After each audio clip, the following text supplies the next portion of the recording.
Friends, good morning. कैसे हैं आप सब? रियली फिट एंड फाइन होंगे। तो आज मैं आप लोगों के लिए एक नई कहानी लेकर आई हूँ, बारिश में बालकनी में सोने वाला ससुराल। तो दोस्तों, अपना का प्यार और सपोर्ट बनाए रखिएगा और मेरे चैनल को सब्सक्राइब कीजिए, लाइक कीजिए। धन्यवाद। राधे राधे। तो दोस्तों, कहानी की शुरुआत कुछ इस तरह होती है। बारिश में बालकनी में सोने वाला ससुराल। अरे जल्दी जल्दी खाना खाओ, मौसम कितना अच्छा हो रहा है, हमें सोने के लिए छत पर जाना है। चलो। हाँ, मेरा खाना तो हो गया है, चलो अब ऊपर चलते हैं। थोड़ी देर छत पर टहल भी लेंगे मम्मी। हाँ तो बहू, जब तक हम ऊपर जा रहे हैं एक बार ऊपर हमारा बिस्तर तो लगा देना। ठीक है मम्मी जी, अभी बिस्तर लगा देती हूँ। इतना कहकर पायल छत पर जाकर सबके लिए बिस्तर लगा देती है। फिर से वही सबको छत पर सोना है। अरे इन्हें इतना क्या मज़ा मिलता है छत पर सोने में, पता नहीं कैसे अजीब ससुराल वाले हैं। मैं तो नहीं सोऊंगी छत पे, इन्हें तो खुले में ही सोना अच्छा लगता है। तभी पीछे से सभी छत पर आ जाते हैं। तब उसकी सास बोलती है कि अरे बहू, अकेले में क्या बड़बड़ा रही हो तुम? कुछ नहीं मम्मी जी, मैं तो बस ऐसे ही कह रही थी कि चलें, बिस्तर लगा दिए हैं, आप लोग सोइए, मैं थोड़ा सा नीचे काम है, मैं करके आती हूँ।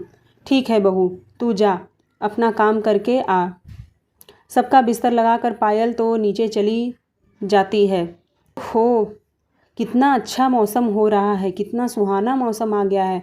बाहर खुले में सोने में कितना मज़ा आता है। सही कहा पापा, ऊपर सोने का तो सच में अलग ही मज़ा आता है।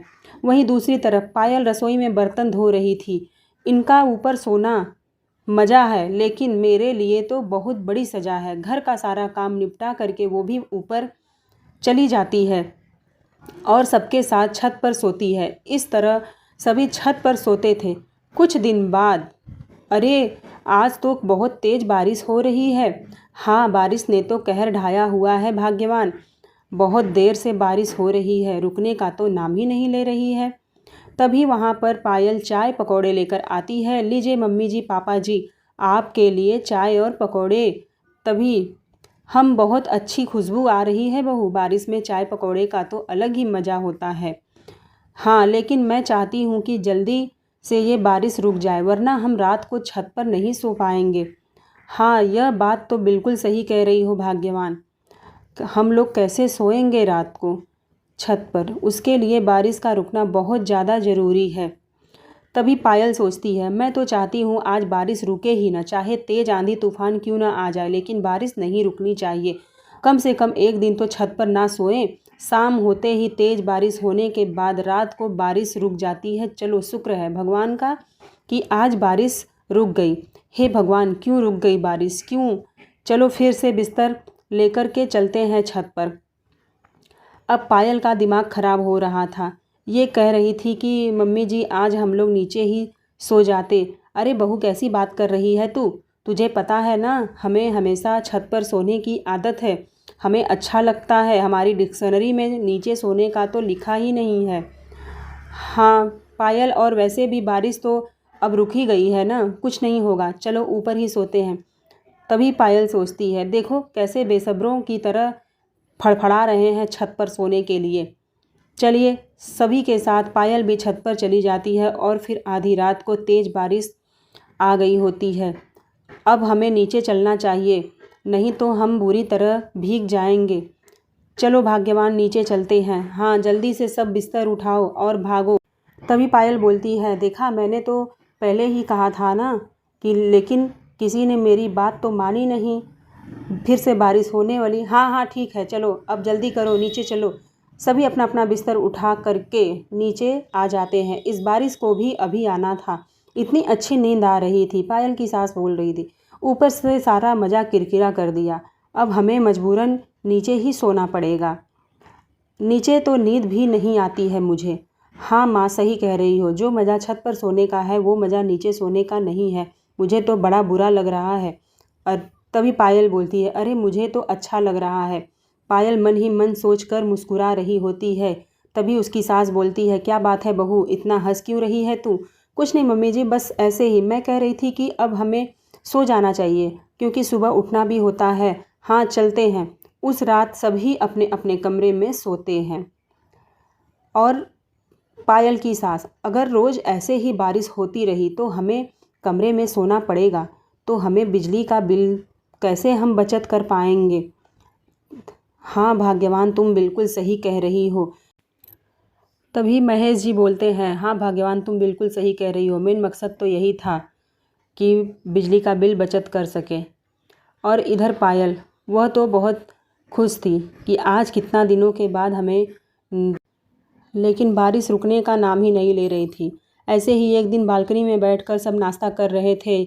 यार इस बारिश का क्या करें, हर रोज़ बारिश हो जाती है, इसकी वजह से हम छत पर नहीं सो पा रहे हैं। सही कहा, अगर ऐसे ही बारिश चलती रही तो हम छत पर सोएंगे कैसे। तभी पायल बोलती है, अब मम्मी जी मौसम बारिश का चल रहा है, तो बारिश तो हमारे हाथ में नहीं है ना कि हम इसे रोक सकें। तभी पायल की सास भड़क जाती है। वह बोलती है कि मैं तो इसका रास्ता निकाल करके रहूँगी, मैं छत पर सो के ही रहूँगी, मैं रूम में कभी नहीं सोऊंगी। तब शीला बहुत सोचती है और उसे एक आइडिया आता है। तभी वह बोलती है, एक आइडिया आया। तब पायल बोलती है, क्या हुआ मम्मी जी। अरे हमारे पास रात को सोने के लिए इतनी खुली जगह है और फिर भी हम एक मामूली सी छत के लिए परेशान हैं। कहाँ पे सोएंगे मम्मी जी, ये बालकनी में हम लोग सोएंगे। अरे बालकनी में, हमारे पास, हम बालकनी में कैसे सो सकते हैं मम्मी जी। पायल तू चुप रह, तुझे तो एकदम समझ में नहीं आता है। हमें बालकनी में सोना है। आज रात को खाना खाने के बाद बालकनी में ही बिस्तर लगा देना। ठीक है मम्मी जी, मैं बिस्तर लगा दूंगी, आप गुस्सा मत करिए। बारिश में बच जाएंगे और खुली हवा में आनंद भी पाएंगे। कमाल है मम्मी, आपने कितना अच्छा तरकीब निकाला है, आपने तो कमाल कर दिया। रात को सबके खाने के बाद बालकनी में बिस्तर लगता है। कमला भाग्यवान, तुमने मानना पड़ेगा, कितना अच्छा दिमाग लगाया। हाँ मम्मी, तुमने बहुत अच्छा दिमाग लगाया। देख, अब बारिश के मौसम में बारिश के साथ खुली हवा का आनंद लेते हुए सभी बालकनी में सो जाते हैं। अब क्योंकि बालकनी में जगह कम थी तो उसकी वजह से पायल को नींद नहीं आती। अब पायल बोलती है, हे भगवान, मुझसे इतना चिपक कर मेरी सासू माँ क्यों सो रही हैं, मुझे तो नींद ही नहीं आ रही है। हाथ पैर इधर उधर फेंक रही हैं, ऐसे में भला किसको नींद आ सकती है, खुद को मार कर सो रही है। पायल अपने ऊपर से अपनी सास के हाथ पैर को हटाती है और ऐसे ही पूरी रात पायल नहीं सो पाती है। फिर अगली सुबह खुली हवा में सोने का मज़ा ही कुछ और है। महेश और शीला और उसकी बेटी और उसका बेटा सभी आपस में बात कर रहे थे। बालकनी में बैठकर ही उसका मज़ा लेंगे। बहू, खाना बालकनी में ही लगा देना। अब इधर पायल सबके लिए रसोई में जाकर के खाना की तैयारी करती है। सुबह सुबह घर में काम करने लगूं और इन लोगों को पकवान भी चाहिए। बालकनी में ही खाना है, अलग मज़ा है बालकनी में खाने का। तभी छत पर पड़ोसन उन्हें देखती है और कहती है, क्यों शीला बहन, तुमने अब तक छत पर को छोड़ा नहीं, बालकनी पर कब्जा करके बैठी हो और यही खाना पीना भी कर रही हो। हाँ हाँ, तब से दूसरी पड़ोसन, हाँ इनका तो छत छोड़ा ही नहीं जाता है, इतना बड़ा घर होने के बावजूद भी बालकनी पकड़ के बैठे हुए हैं। इससे अच्छा घर किराए पर चढ़ा कर दे दो, आराम से बालकनी में रहना, खाना सोना पीना सब कुछ बालकनी में ही करना। इतना कहकर दोनों पड़ोसन हंस देती हैं। अरे तुम्हें क्या पता है, अब बालकनी का अलग ही मज़ा होता है। शीला भड़कने लगती है दोनों पड़ोसन पर। हमें जानना भी नहीं है ये अजीब कायदे कानून, तुम ही जानो। रात को फिर से भी बालकनी में सभी सोने की तैयारी कर लेते हैं। पायल फिर से नहीं सो पाती है, उसे बहुत मच्छर काटते हैं। अगली रात एक काम करती हूँ, मच्छरदानी में छेद कर देती हूँ। अब इन्हें मच्छर काटेंगे तब ये रूम में सोएंगे। अब छत पर जाने के बाद पायल बोलती है, मम्मी जी आज हम लोग छत पर नहीं सो पाएंगे क्योंकि आज मच्छर काटेंगे। तभी शीला बोलती है, क्यों बहू, तो मच्छरदानी में छेद हो गया है, उसमें से मच्छर घुस जाएंगे। तब शीला बोलती है कि अरे एक मच्छर ही है ना, मच्छर काटेगा तो क्या दिक्कत है, हम लोग छत पर सोएंगे। फटे हुए मच्छरदानी पायल लगा दो। ठीक है मम्मी जी, अब पायल फटी हुई मच्छरदानी को लगा कर ही सब सोते हैं। पायल ऐसा है, तुम मच्छर वाला अगरबत्ती लगा दो। ठीक है मम्मी जी। पायल मच्छर वाला अगरबत्ती लगा देती है और फिर कुछ देर के बाद उसकी महक से पायल के नाक में उसकी महक घुस रही थी और वह परेशान हो जाती है। उसे नींद नहीं आती है। अगले दिन अब पायल आइडिया लगाने लगती है। मेरा सारा आइडिया फेल हो गया, अब कुछ करना पड़ेगा। लेकिन यहाँ तो मुझे ढंग से जगह भी नहीं मिल रहा है, दिमाग ख़राब हो गया है मेरा। इतने दिन हो गए ठीक से सोई भी नहीं हूँ। पायल बहुत सोचती है। एक आइडिया आता है। अगले दिन वो नकली कीड़ा ला के रख देती है। मम्मी जी बचाओ बचाओ। अरे क्या हुआ बहू, ऐसे क्यों चिल्ला रही है तू?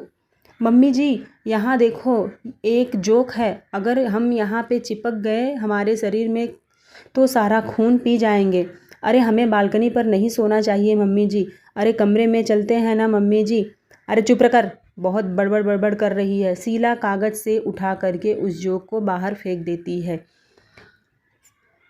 बस हो गया मम्मी जी, अभी तो हो गया, लेकिन बाद में फिर कीड़ा आ जाएगा तो हम लोग कैसे सोएंगे? बारिश का मौसम है मम्मी जी, इस समय बहुत कीड़े आ रहे हैं। अरे भाभी चिंता मत करो, ये छोटी सी नाली के कीड़े हैं, अभी मैं एक आइडिया लगा देती हूँ। तभी पायल की ननद एक छोटा सा पत्थर लेकर के नाली के मुंह पर लगा देती है। लीजिए भाभी, अब कोई कीड़ा मकोड़ा यहाँ नहीं आएगा। हाँ बहू, कुछ नहीं होगा। अब आराम से टेंशन फ्री हो करके तुम सो। ठीक है मम्मी जी। पायल भी ले रही थी, उसे नींद तो आ ही नहीं रही थी। तभी उसकी नज़र छत पर लटकी एक छिपकली पर पड़ी। तभी वह तेज़ से चिल्लाने लगी। सभी उसकी चीख सुनकर सभी उड़ जाते हैं। अरे अब तूने क्या कौन सा भूत देख लिया बहू? अरे मम्मी जी छिपकली देखो। तभी कुछ देर के बाद वो छिपकली दीवार से उसकी सास के ऊपर गिर गई। हे भगवान, ये लड़की कितना डरती है, एक छिपकली ही तो है। रुक। तभी शीला छिपकली की पूंछ पकड़कर उसे फेंक देती है। तभी पायल का पति बोलता है, पायल तुम इतनी क्यों डरती हो? तब उसकी ननद बोलती है, हाँ भाभी आप थोड़ा स्ट्रांग बनिए, इतना नहीं डरते हैं। आराम से खर्राटे मार करके उसके सास ससुर सभी सो जाते हैं। और अब अगली रात पायल फिर दिमाग लगा रही थी। रात को सब सो रहे थे, तब वो अपने फ़ोन में भूत वाली डरावनी आवाज़ चलाती है और उसमें चुड़ैल बोलती है, हट जाओ सबको, मैं खा जाऊंगी। सब सोए हुए खर्राटे ले रहे थे, किसी को कोई फ़र्क नहीं पड़ता था। पायल ने जैसा सोचा था वैसा कुछ भी नहीं हुआ और सब आवाज़ नहीं सुनते हैं। तभी पायल बोलती है, हे भगवान, ये लोग तो एकदम खर्राटे लेकर के घोड़ा बेच करके सो रहे हैं, मेरा सारा प्लान फ्लॉप हो गया। अगले दिन शाम को जब सब खाना खा रहे थे, पता है मम्मी जी, कल रात को मैंने बहुत डरावनी आवाज़ें सुनी थी। मुझे लगता है हमें बाहर रात को चुड़ैल घूमती है। अरे बहू तू सच में बहुत डरपोक है, इतना कौन डरता है? भूत वगैरह थोड़ी ही न होते हैं। हाँ बेटा, ये सब बस बनी बनाई कहानी होती है, लेकिन मैंने सुना है ये सच है। मम्मी जी, मेरी एक सहेली ने भी देखा था, इसलिए हमें अंदर सोना चाहिए। पायल हर दिमाग लगा लेती है। तभी उसकी ननद बोलती है, भाभी अगर भूत करके बाहर आ सकता है तो घर के अंदर भी तो आ सकता है, इंसान थोड़ी है वो, तो कभी भी कहीं भी आ सकता है। ये सब कुछ नहीं होता, मुझे भी पता है। तभी पायल बोलती है, हाँ ननद जी, सब कुछ नहीं होता है, लेकिन हमें कुछ यकीन करना चाहिए। अगर बाहर सोने से बचना है तब। रात को खाना खाने के बाद सभी बालकनी में सो जाते हैं और तभी रात को एक चुड़ैल आती है। उठ जाओ, मैं तुम सबको खाने आई हूँ, वह डरावनी आवाज़ निकालती है और कोई नहीं उठता है। गजब बेइज्जती है चुड़ैल की, इसमें इतने भूत को भी डर कर भगा देगा ये लोग। ऐसे हैं ये लोग। अरे कोई बात नहीं, मैं इन्हें यहाँ डराने आई हूँ तो डरा कर ही जाऊँगी। मैं चुड़ैल हूँ, ज़ोर ज़ोर से चिल्लाती है, जिसे सुनकर सब उठ जाते हैं और अपने सामने एक सफ़ेद साड़ी में इस तरह चुड़ैल को देखकर सब डर भी जाते हैं। ओह! ए माँ, ये सच में चुड़ैल है। माँ जल्दी भागो नीचे, मैं यहाँ तुम सबको खाने आई हूँ, कोई नहीं बचेगा मुझसे। वह चुड़ैल डरावनी आवाज़ निकालते हुए सबको डराती है। हमारे घर में चुड़ैल कैसे आ सकती है? तुम्हारी हमें कुछ पता नहीं है, नहीं चलता। अरे बेटा, ये चुड़ैल है, कोई मेहमान नहीं है जो हमें बताकर आएगी। ए चुड़ैल, चली जा यहाँ से, जा यहाँ से, वरना अच्छा नहीं होगा। अच्छा तो अब तुम्हारे साथ नहीं होगा बुढ़िया, अब तुम में से कोई नहीं बचने वाला है। तुम सबका खून पी जाऊंगी मैं। वो चुड़ैल जैसे ही उन सबकी तरफ आगे बढ़ती है, तैसे ही शीला एक पत्थर उठाती है और उसके पैर पर फेंक करके मार देती है। अब चुड़ैल लंगड़ते हुए गायब हो जाती है। फिर तभी शीला की बेटी बोलती है, वाह मम्मी, आपने तो कमाल कर दिया, एक चुड़ैल को भी भगा दिया। अरे मेरे बाएं हाथ का खेल है बेटा ये सब, देखा, मुझसे कोई नहीं बच सकता है। हाँ माँ, आप बिल्कुल सही कह रही हो। अब शायद वो चुड़ैल वापस आने से ज़रूर कतराएगी। अच्छा है, अब हम सो जाते हैं। वहीं दूसरी तरफ पायल अपने कमरे में जो चुड़ैल के भेष में थी, इन्होंने तो मुझे ही बुरी तरह फोड़ दिया। मुझे देखकर सबकी सिट्टी बिट्टी कुल हो जाएगी। अरे कोई भी वापस कैसे सोएगा? नहीं, मैं नहीं सोऊंगी। लेकिन बताओ, एक चुड़ैल को कैसे सब मार सकते हैं? चुड़ैल समाज में मेरी नाक कट गई है। गमली की वजह से पायल के पैर में बहुत ज़्यादा चोट लग गई थी। अगले दिन पायल लंगड़ा करके चल रही थी। अरे बहू, क्या हुआ? ऐसे तू लंगड़ कर क्यों चल रही है? हाँ, क्या हुआ भाभी आपको? आप ऐसे क्यों चल रही है? चोट लगी है क्या आपको? मैं वो फिसल करके गिर गई थी, इसलिए ज़रा पैर में लग गई है और दर्द भी हो रहा है। अच्छा, ज़रा ध्यान रखा कर बहू, आराम से काम कर। हाँ भाभी, ध्यान रखिए। हाँ हाँ, अब से ध्यान रखूँगी। अब इन्हें कौन बताए कि इन्होंने ही गमला फेंक करके मारा था मुझे। उसके बाद सभी खाना खाते हैं और फिर खाना खा करके सबको मज़ा आ जाता है।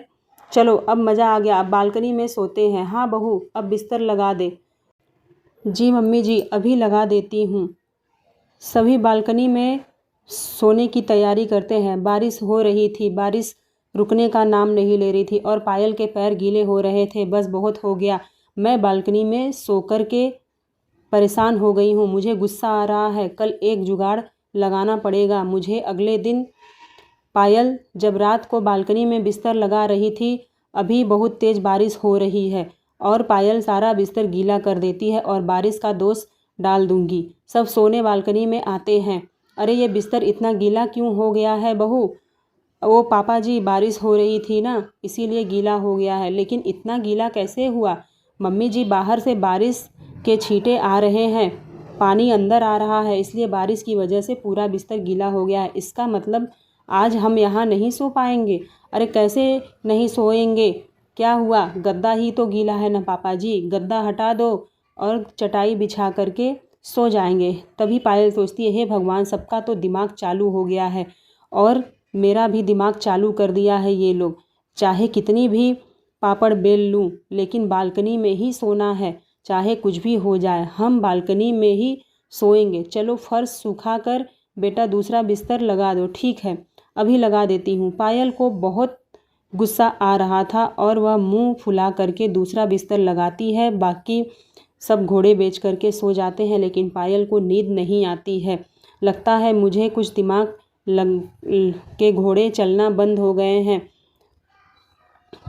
पायल सोचते ही रह जाती है और उसे नींद नहीं आती है। ऐसे ही सब हर दिन बालकनी में सोते हैं, लेकिन एक रात बहुत तेज़ आंधी तूफान आ गया था। पेड़ बहुत तेज़ी से लहरा रहे थे। आज कितनी तेज़ बिजली कड़क रही है और आंधी तूफान आ रहा है। मुझे तो बहुत डर लग रहा है मम्मी जी, बाप रे। अरे कुछ नहीं होगा बहू, आँख बंद कर और सो जा। हाँ भाभी, मामूली सी हवा है, कुछ नहीं होगा, आप भी सो जाइए, सब खत्म हो जाएगा। रात को तूफान बहुत तेज़ी से था और उनके घर पे बिजली का खंभा एक था और वह बिजली का खंभा उनके छत पे ही गिर गया। बहुत तेज़ी से आवाज़ आती है जिसके बाद सब उठ जाते हैं। हे भगवान, ये क्या हो गया? बिजली का खंभा हमारे घर पर ही गिर गया। लेकिन भगवान का लाख लाख शुक्र है कि हम सब इससे बच गए हैं। हमारी बालकनी की दीवार ने हमें बचा लिया, वरना बहुत बड़ा हादसा हो सकता था। हाँ, यह तो बहुत डरावना था। बस ये चमत्कार हुआ कि हम बच गए। मैंने तो आपको पहले ही कहा था कि बाहर बहुत तेज़ तूफ़ान आ रहा है, बालकनी में नहीं सोएंगे, बिल्कुल भी सेफ़ नहीं है, यह बहुत ख़तरनाक है। अगर थोड़ी सी चूक हो जाती तो आज क्या से क्या हो जाता। बहुत बड़ा हादसा, हमारी जान भी जा सकती थी मम्मी जी। हम ज़रा सा भी बिजली का बिल बचाने के चक्कर में अपनी जान गंवा देते बहू। हाँ, ऐसे रिस्क से अच्छा है कि हम बिजली का बिल ही भर देंगे। तभी पायल को बहुत गुस्सा आता है। वह बोलती है कि आप लोग बिजली का बिल बचाने के चक्कर में ये सब कर रहे थे। मम्मी जी, अगर हम लोगों को कुछ हो जाता तो फिर क्या होता? तब आप बिजली का बिल कैसे बचाते? पायल की नाराज़गी बहुत जायज़ थी। तब शीला पायल को माफ़ी मांगती है, बहू मुझे माफ़ कर दे। हम लोगों ने बिजली के बिल के चक्कर में ही इतना बड़ा रिस्क ले लिया। आंधी तूफ़ान और इन सब चीज़ों से हमें बच कर के रहना चाहिए मम्मी। ठीक है बहू, अब तेरी इस बात से मैं भी सहमत हूँ। अब आज के बाद कोई छत पर नहीं सोएगा, सब लोग अपने अपने कमरे में सोएंगे। उसके बाद सब अपने अपने कमरे में सोने लगते हैं। आज कितने दिनों के बाद पूजा अपने कमरे में सोती है और उसकी नींद पूरी होती है। दोस्तों, ये कहानी होती है ख़त्म। और ये कहानी आप लोगों को कैसी लगी कमेंट करके हमें ज़रूर बताइएगा। अपना प्यार और सपोर्ट बनाए रखिएगा। धन्यवाद। राधे राधे।